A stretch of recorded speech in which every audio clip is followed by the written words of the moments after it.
surprising nature of living with the land. Our journey begins as dramatic and sudden changes are sweeping over the land. The approaching storm may seem violent and destructive to us, but to nature, it's a new beginning in the cycle of life.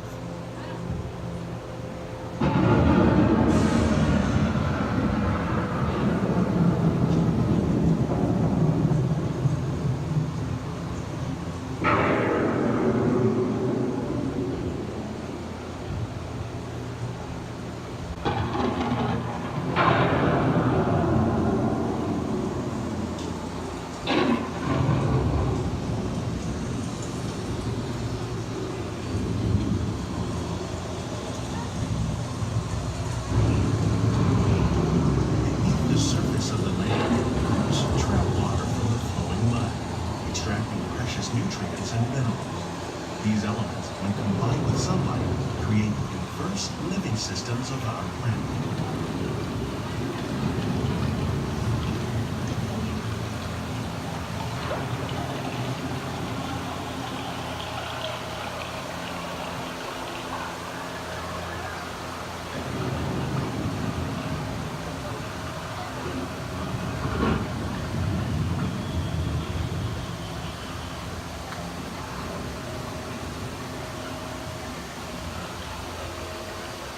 One of those living systems is the rainforest, home to the most amazing concentration of life on our planet.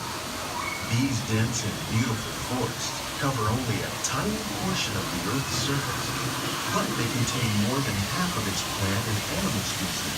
Rainforests are also extremely rich in productive living systems, providing us with oxygen, food, medicine, and other elements essential to our lives.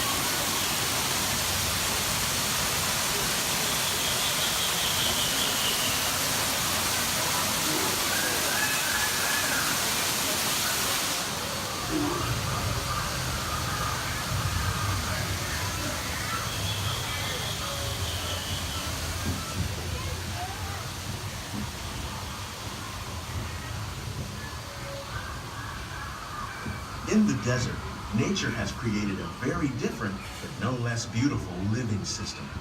And while this arid landscape may seem lifeless, it is very much alive.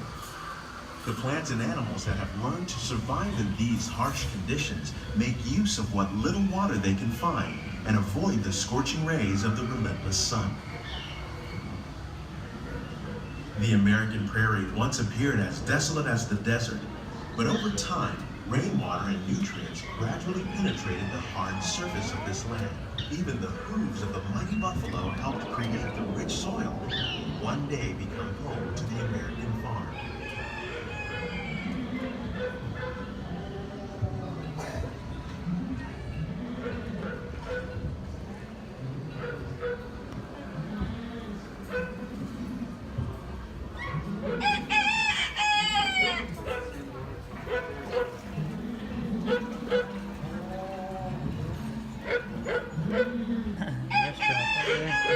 Yeah, it's the second time I've seen Of it. all the forces at work on the land, humans have had one of the most profound effects. The need to produce food for a growing world led to the enormous use and sometimes overuse of the land. In our search for more efficient ways to grow food, we often fail to realize the impact of our methods.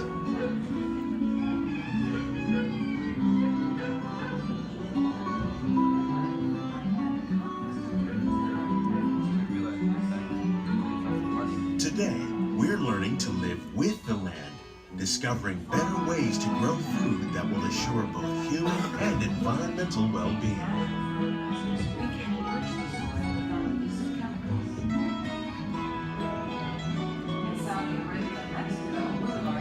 Food on desert seacoasts by developing and planting crops that thrive on saltwater. Here at Epcot, we're learning to reduce the need for pesticides by using natural predators like ladybugs and wasps to control pests. In Japan, we're learning that by adding composted leaves and other plant material to our soil, we can reduce the need for fertilizers. In In farmlands across America, we're learning that by plowing under vegetation containing natural fertilizers, we can enrich the soil without the use of chemicals. In Saudi Arabia, How will we meet tomorrow's growing needs for food production, yet still respect the needs of the land?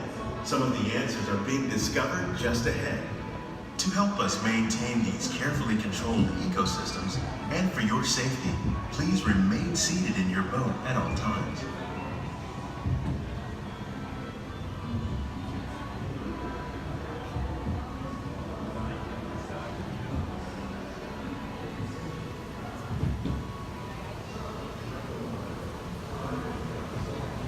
Welcome to our living laboratory, where scientists from Epcot and the U.S. Department of Agriculture are exploring innovative ways to produce bountiful harvests now and into the future.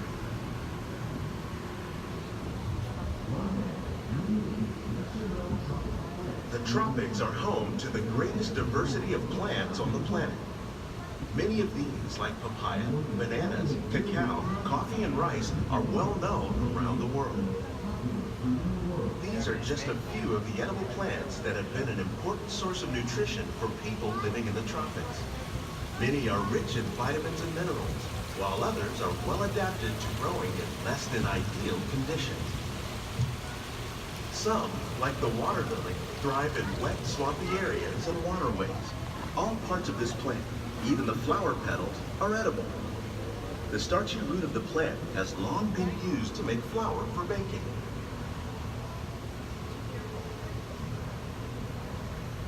One day, many of these lesser-known tropical plants may be as important as the bananas growing on both sides of the boat. More than 28 million tons of bananas are eaten annually, making it the most popular fruit in the world.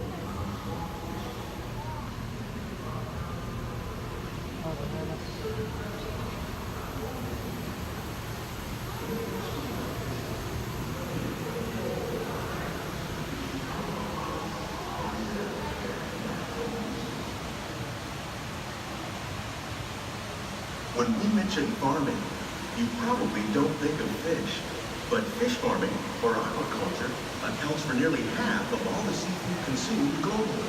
Tilapia, bass, and catfish, like the ones you see here, are three of the more popular crops raised by fish farmers. The sustainable system we're using here recycles the water. They laid the hose in Mickey Mouse ears. We're able to Wow. save millions of gallons each year. Our small fish farm produces nearly 5,000 pounds of fish each year to serve in restaurants around Walt Disney World. Innovations like this one can play an important role in our efforts to produce bountiful harvests and still protect natural resources.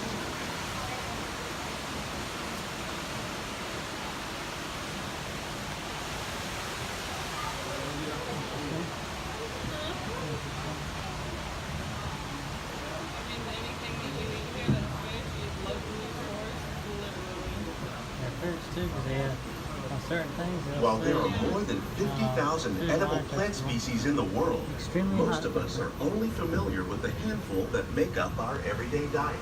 The common grains growing here, wheat, maize, sorghum, and millet, plus rice, account for nearly 2/3 of our global food consumption. Learning how to increase yields of Look, these it's Mickey staples Mouse is an here. important goal of research around the world. Yeah, right there. What they're using. Monkey puzzle tree. It's got edible nuts. That thing looks cool. Blue agave. These plants are definitely on their way up. Innovative growing techniques like these increase yields while more efficiently using resources like water, fertilizer, and pesticides. Another innovation at work here is our integrated pest management program. By populating our greenhouses with beneficial insects that prey on harmful pests like aphids and flies, we are significantly reducing our reliance on conventional pesticides. Eggplants hang out there. We're growing these crops using our nutrient film system. This technique precisely controls and recycles water and nutrients. With it, we can produce over 27,000 heads of lettuce a year in this one small area. It's shaped like Mickey Mouse too.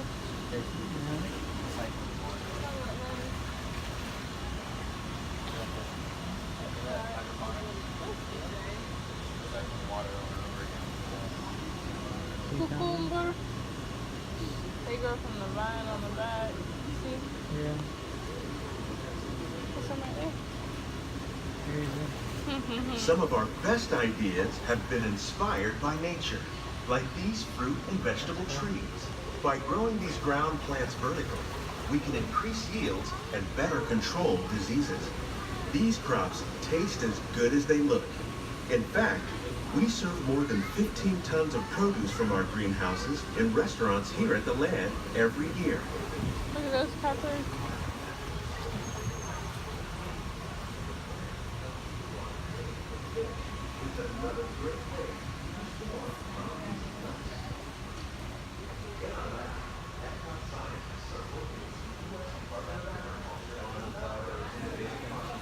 They're spinning. Yeah. The future of agriculture may include innovative ideas like this vertical growing system. Plants grown in this way use a fraction of the space required by traditional growing methods. That saves water and increases production. The aquaponics system on your left combines hydroponics with aquaculture. The fish provide a natural source of fertilizer for the plants, and the plants help keep the water clean for the fish. It's another great way to produce more while using less. In our lab, Epcot scientists are working with the U.S. Department of Agriculture on a number of innovative projects. The goal of these efforts is to produce higher yielding and better quality plants. Worldwide to produce bountiful harvests for our growing population. Scientists, farmers, and even backyard gardeners are doing their part to improve the quantity and quality of foods that we all rely upon. Together, we can continue to find more ways to increase food production and protect our precious natural environment. Only then will we truly be living with the land.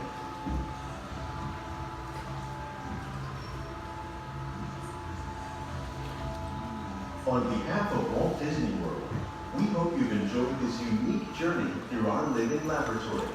If you'd like a closer look, then these greenhouses represent just a fraction of the work being done worldwide to produce bountiful harvests for our growing population. Scientists, farmers, and even backyard gardeners are doing their part to improve the quantity and quality of foods that we all rely upon. Together, we can continue to find more ways to increase food production and protect our precious natural environment. Only then will we truly be living with the land.